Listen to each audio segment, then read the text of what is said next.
What can diabetics eat for breakfast?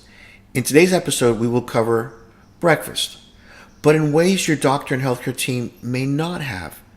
I want to give you ways of designing that perfect breakfast. What to choose and eat based on your specific kind of diabetes.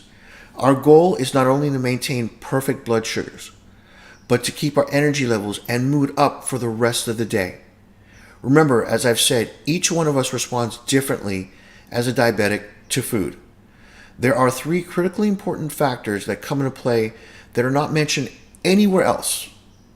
You're only going to find that here on the Resilient Diabetic that need to be addressed first before we can even begin to talk about food. Once you understand some physiological basics, stay tuned to the very end and I will give you some surefire foods for breakfast that when all fails, these ideas will work. But before we begin, let me welcome all the resilient diabetics out there.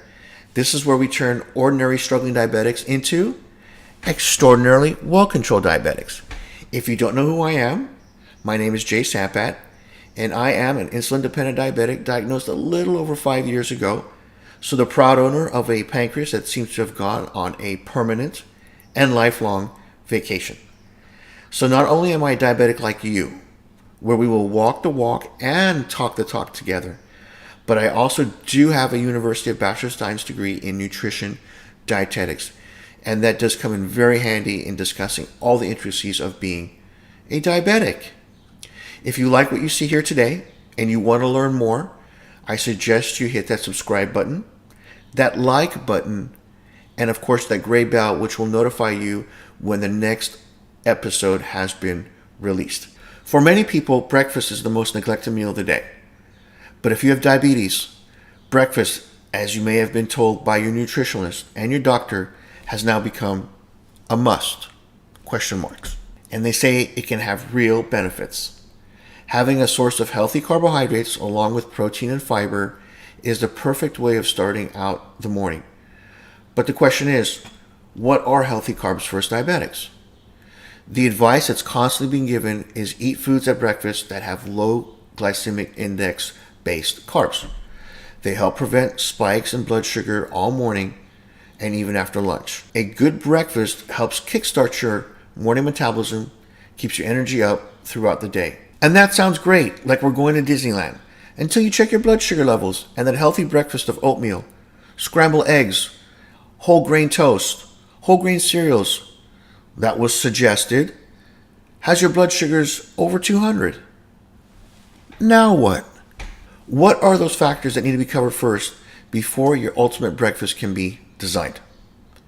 This one model fits all that gets commonly repeated and taught sometimes needs to get thrown in the trash. Because many of you, when you're first diagnosed, will be given what's known as a standard playbook. On your next appointment with your healthcare team, I want you to discuss some of the critical factors we're going to talk about. Because following advice that does not keep your blood sugars controlled is basically useless. So what are they? First, your activity levels throughout the day. What a diabetic who works in construction or is physically active, sweats a lot, is in motion all day, will have a very different need than a diabetic who is sedentary. That means one who tends to spend much of their day basically either seated or somewhat inactive. You may need two completely different kinds of breakfast, from the amounts of carbs to even the kinds of carbs. If incredibly active, you may actually need more calories to sustain your energy levels throughout the day, with more meals requiring what's known as more nutrient-dense foods that clear faster. This is the key to diabetes.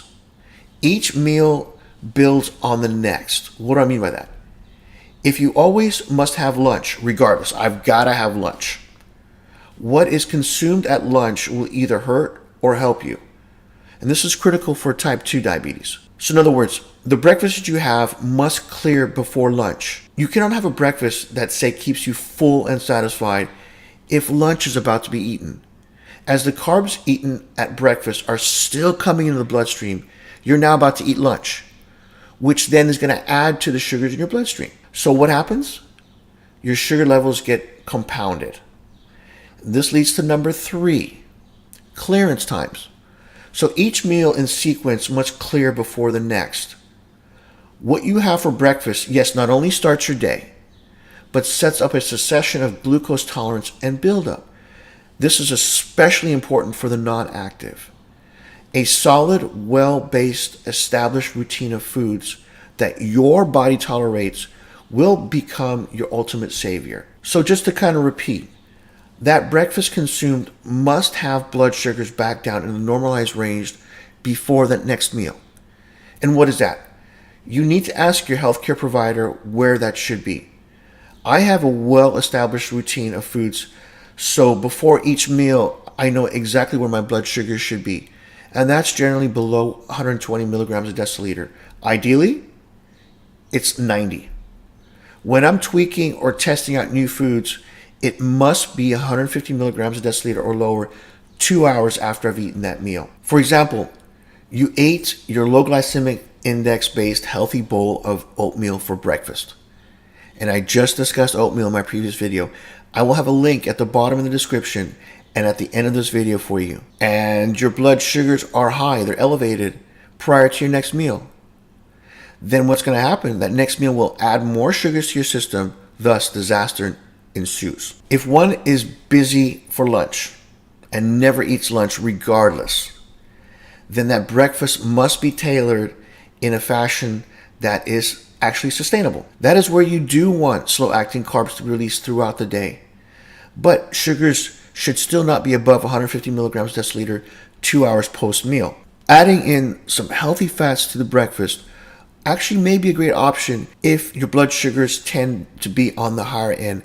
That would slow down the absorption of sugars throughout the day. If numbers are continually over 150 milligrams per deciliter, regardless of preparation, such as oatmeal, including breads and fruits, then they may be off the table for you, thus requiring a completely different avenue of foods for breakfast. Now, in order to avoid all the ramifications of having diabetes, such as, we've discussed this, losing your eyesight, your toes, your kidney function, listen to me on this. You must be proactive and take charge immediately with controlling your blood sugars. That means your blood glucose meter becomes ultimate judge and jury with what foods you can eat and when. So if the traditional breakfasts are not working, then what simple examples can work? Well, we got foods that are higher in protein with less carbs, like omelets. You can throw anything into an omelet.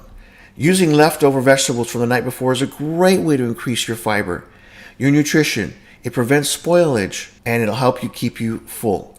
Roasted vegetables add kind of a nice crunch and a sweetness to your omelet. A really quick way, and a very nutritious way, is to actually add frozen mixed vegetables into your omelet. Now, you may have to cook your frozen vegetables first and then add them into the eggs later. And I could also recommend using pasteurized egg whites instead of whole eggs to limit the fat. This breakfast is not only going to be low in carbs, but if the right vegetables are used, such as cruciferous vegetables, then you've got this powerful kind of 1-2 punch that has both vitamins, minerals, antioxidants, everything you're going to be needing that your traditional grain-based breakfast cannot provide. Another quick option on the go would be cottage cheese or Greek yogurt. Now here's a tip for you. Which one would you pick? The regular high-fat version, the low-fat, or the non-fat? Which one's better? In my opinion, the regular versions are a little too high in fat.